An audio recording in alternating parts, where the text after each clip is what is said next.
प्रिय छात्रों, आपको मेरा प्रणाम। अद्य अहम समासः पाठयामि। समासः समसनं समासः, संक्षेप में कहना है समास है।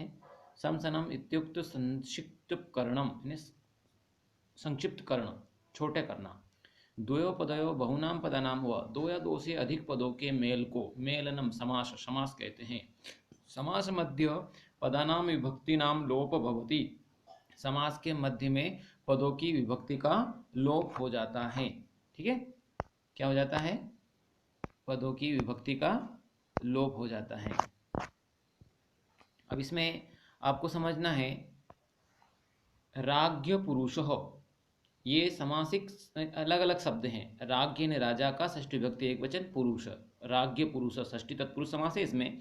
तो राजन धन डस धन पुरुष धन ना सु, तो इसमें क्या अर्थ होता है? राजपुरुष। क्या अर्थ हुआ? पूरा एक सामासिक शब्द बनता है राजपुरुष। राजपुरुष यानी राजा का पुरुष। अब इसको इस प्रकार से, अब समास को हम इस प्रकार से ये प्रोजेक्ट बना सकते हैं, असाइनमेंट के हिसाब से इस प्रकार से लिख सकते हैं। समासः, समास में से समास कितने प्रकार के होते हैं? तो इस प्रकार से आप बना सकते हो। तत्पुरुष समासः, द्विगु समासः, कर्मधारय समासः, द्वंद्व समासः, बहुव्रीहि समासः, अव्ययी भाव समासः। ठीक है, इस प्रकार से आपको समास के भेदों का विवचन बता सकते हैं। अब हम सबसे पहले इसमें तत्पुरुष समास के बारे में समझेंगे। तत्पुरुष समास वास्तव में होता क्या है? तत्पुरुषः समास प्रायण उत्तर पदार्थ प्रधानम तत्पुरुष, प्राय जो उत्तर पद हैं, है ना, जो बाद वाला पद है वो प्रधान होता है। यत्र पूर्व पद द्वितीय, जहाँ पहले पद में पूर्व पद यानी पूर्व यानी पहले वाला, ये जो है ना, ग्रामम, कृष्णम, बाणेन, अग्निना, दिनाय, भूतेभ्य और ग्रोगात, है ना, ये पूर्व पद है। पूर्व है ना पहले के पद, उत्तर पद है ना बाद के। इसी प्रकार कक्षा भी चलती ना, उत्तरार्ध, पूर्वार्ध, ऐसे।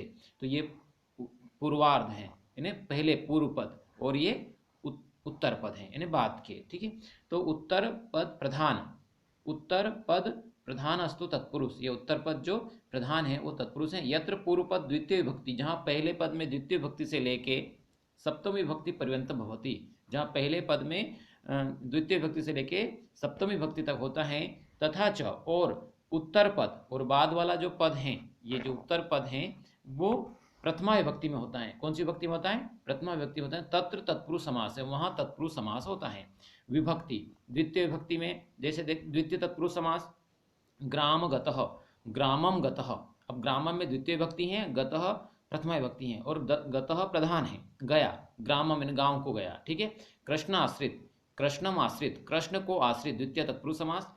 बाण हत, बाणेन हत, तृतीय तत्पुरुष समास। बाणेन, बाण के द्वारा यानी बाण से मारा गया, तो बाणेन हत, तृतीय तत्पुरुष समास।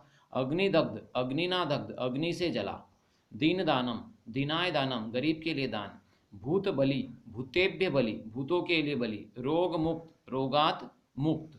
ठीक है, इस प्रकार से ये, अब इसको समझना। अग्निदग्ध में तृतीय तत्पुरुष समास है। दीन दानम, दीनाय दानम चतुर्थी तत्पुरुष समास है। भूत बलि, भूतेभ्य बलि में भी चतुर्थी तत्पुरुष समास है। रोगात मुक्त, इसमें पंचमी तत्पुरुष समास है। चोर भयम, चोरात भयम, इसमें पंचमी तत्पुरुष समास है। वृक्ष पतिता, वृक्षात पतिता, इसमें पंचमी तत्पुरुष समास है। इस प्रकार से अब यहाँ आगे देखते हैं षष्ठी तत्पुरुष। ईश्वर भक्त, ईश्वरस्य भक्त, ईश्वर, ईश्वर भक्त, ईश्वरस्य भक्त, षष्ठी तत्पुरुष समास। विद्यालय, विद्यायाः आलय, विद्या का घर, विद्या का भंडार, षष्ठी तत्पुरुष समास। परोपकार, परेशान उपकार, दूसरों पर उपकार मतलब दूसरों का उपकार, परेशान उपकार, षष्ठी तत्पुरुष समास, दूसरों का उपकार। जलमग्न, जले मग्न, जल में डूबा हुआ, सप्तमी तत्पुरुष समास। सभा पंडित, सभायाम पंडित, सप्तमी तत्पुरुष समास। कार्य निपुण, कार्ये निपुण, सप्तमी तत्पुरुष समास। ठीक है, इस प्रकार नंच तत्पुरुष समास में असत्यम, न सत्यम, अद्वितीय, न द्वितीय, अनुपस्थित, न उपस्थित, अनादर, न आदर। ठीक है, असत्य मैंने न सत्य, अद्वितीय न द्वितीय, अनुपस्थित न उपस्थित, अनादर न आदर, ये नंच तत्पुरुष समास होता है। ठीक है, इस प्रकार से ये तत्पुरुष समास के बारे में मैंने आपको बताया। आगे मैं आपको द्विगु समास, संख्या या पूर्व द्विगु, द्विगु है ना, जहाँ पहले पद में संख्यावाची होता है। यत्र प्रथम पद संख्यावाची भवति, जहाँ पहला पद संख्यावाची तथा उत्तर पद विशेषणता ज्ञापयति, जो उत्तर पद विशेषता बताता है। सह द्विगु समास भवति, वहाँ दूसरा वह द्विगु समास होता है। द्विगु समासे बहुवाचक अर्थ भवति, द्विगु समास जो है बहुवाचक अर्थ में होता है। समासिक पदम समास विग्रह पंचपात्रम, अब पंचानाम पात्राणाम समाहार, 5 पात्रों का समूह। तो ये पंचपात्रम, पंच शब्द संख्यावाची है, पंचपात्रम पंचानाम पात्राणाम समाहार द्विगु समास। पंचवटी पंचानाम वटानाम समाहार, पंच संख्यावाची शब्द है, वटानाम समाहार, ठीक है, 5 वटों का समूह। त्रिभुवनम त्रयाणाम भुवनानाम समाहार, यानी 3 भुवनों का समूह। इस प्रकार यानी पहले शब्द में जहाँ संख्यावाची हो उसे द्विगु समास कहते हैं, याद रखना आप सभी। अगला है कर्मधारय समास। कर्मधारय समास सह चासो कर्मधारय, यत्र प्रथम पद विशेषणम, जहाँ पहला पद विशेषण उपमाम व तथा द्वितीय पद विशेष्य होता है ना, भवति तत्र कर्मधारय समास भवति, वहाँ कर्मधारय समास होता है। समासिक पदम समास विग्रह नीलोत्पलम, नीलम उत्पलम, यानी नीला, उत्पलम यानी कमल, कमल जो है नीला है, यानी जहाँ पहला पद दूसरे पद की विशेषता बताता हो, है ना, प्रथम पद विशेषणम और द्वितीय पद विशेष्य होता है, वहाँ पर कर्मधारय समास होता है। घन श्याम, घन ईव श्याम, यानी बादल की भांति, यानी श्याम जो है बादल की भांति है, श्याम की विशेषता बादल शब्द बता रहा है। महापुरुष, महान चाशो पुरुष, पुरुष की विशेषता महान बता रहा है, तो महापुरुष, महान चाशो पुरुष और वह महापुरुष, तो ये भी कर्मधारय समास है। कृष्ण सर्प, कृष्ण च अशो सर्प, यानी सर्प जो है वो कैसा है, काला है। तो इस प्रकार से ये जो है कर्मधारय समास के बारे में बताया। अगला है द्वंद्व समास, है ना। द्वंद्व समास की परिभाषा क्या है, प्रायणो उभय पदार्थ प्रधानो, यानी जहाँ दोनों पद प्रधान होते हैं, अर्थात यत्र समेषाम पदानाम प्राधान्य भवति तत्र द्वंद्व, जहाँ दोनों पद प्रधान होते हैं वहाँ पर द्वंद्व समास होते हैं, है ना। जैसे समासिक पदम समास विग्रह राम लक्ष्मणो, रामश्च लक्ष्मणश्च, यानी राम और लक्ष्मण, रामश्च यहाँ पर भी लिखना है, राम और लक्ष्मणश्च, ऐसा शब्द च दोनों जगह लिखना है। तो रामश्च लक्ष्मणश्च, राम और लक्ष्मण, यानी राम और लक्ष्मण दोनों ही प्रधान है। हरि हरो, हरिश्च हरश्च, हरि यानी ईश्वर, हरो हर यानी हरो यानी दूर करना, मतलब दुख को दूर करना, तो ये दोनों ही ठीक है। हरिश्च हरश्च। पित्रो, माता च पिता च, माता और पिता हमारे लिए दोनों ही प्रधान है। हेमंत शिशिर वसंता, हेमंत शिशिर वसंतश्च, हेमंतश्च शिशिरश्च वसंतश्च, तो 2 या 2 से अधिक शब्द भी समान हो सकते हैं ना, तीनों ही ऋतु प्रधान है हमारे लिए, ठीक है। तो यहाँ पर भी द्वंद्व समास है।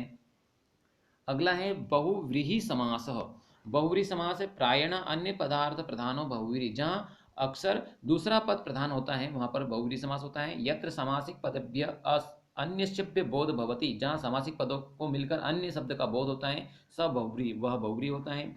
बहुव्रीहि समासस्य अन्ते यस्य च अथवा येन इति शब्द भवति, यानी बहुव्रीहि समास में यस्य च या फिर येन इति शब्द होता है। समासिक पदम समास विग्रह पीताम्बरम, पीतम अंबरम यस्य च, और वह पीला, मतलब पीला, जिसने पीला कपड़ा धारण किया हो वह, अर्थात विष्णु, पीतम अंबरम यस्य च, ठीक है।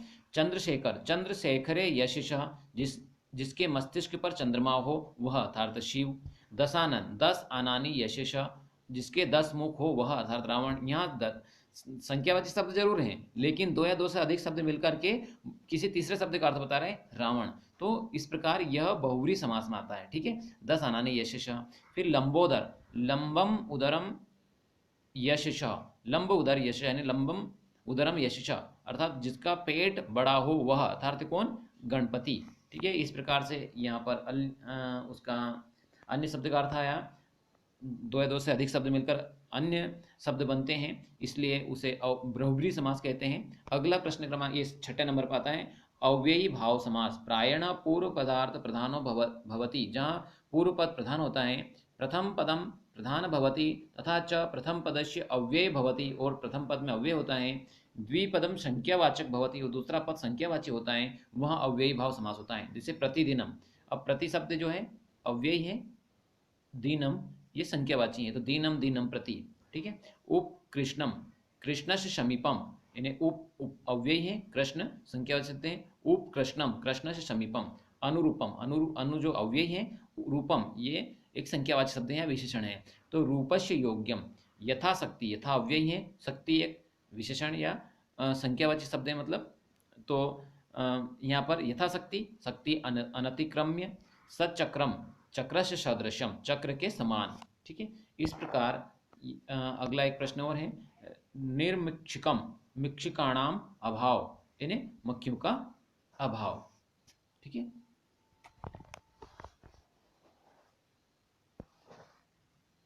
इस प्रकार से ये यहाँ पे समाप्त होता है। अगले वीडियो में हम प्रत्यय के बारे में आपको समझाएंगे। इति श्री, जय हिंद।